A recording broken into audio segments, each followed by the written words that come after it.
Good morning guys. Oh, ayan, si Lola 90 at saka si Lola 85. Sabi nyo, mas batang tignan si Lola 90 kaysa kay Lola 85. Tanungin nga natin kung bakit.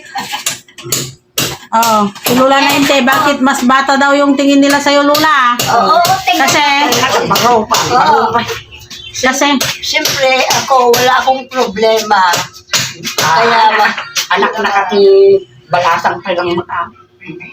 wala nga daw problema si Lola 90. Oo, yeah. Kaya, mula nung nag-asawa, wala nang problema kahit maraming anak. Oo. Yun daw ang sekreto niya guys. Kaya wag kayong masyadong magproblema. Si Lola 85 nga marami kang problema. Marami Ay, marami daw siyang problema guys. Kaya pala, mas matanda siyang tignan guys. Oh. Ano kayang mga problema niya? Problema sa ng mga anak. sa mga anak daw. Mga anak. Ako isa. Ay, hindi po ako problema yan. Hindi guys, ang totoo niyan guys, Wala. siyempre, nung kabataan pa po nila, di ba sa mga magkakapatid may masipag, may tamad. Yan. Si Lola 90, palibhasa, panganay, siyempre, nag-aaral. Oo. Si Lola 85, pangalawa, taong bahay. Oh, mas marunong siya sa bahay, kaya siya nakatuka sa mga gawaing bahay. Yan ang rason guys. Kaya, yung tinatanong nyo na mas matanda, kasi sa trabaho siya na, nagugol.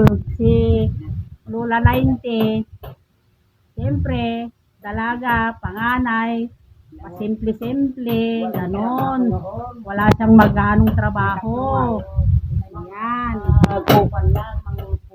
Oo, ang trabaho niya noon, nananahi, sa parlor, ganon. O, di ba, pag parlor, ang trabaho mo, naasikaso mo yung katawan mo, yung kagandahan mo. Si nanay, si Lola 85, sa bahay. Naglilinis lang. Mga trabahong bahay naman sa kanya, kaya ganyan. Alam nyo na guys ngayon kung bakit. Sa mga nagtatanong. Yan, smile na mga lola. Thank you for watching. Sana naipaliwanag ng maayos, mga followers. Bye. God bless.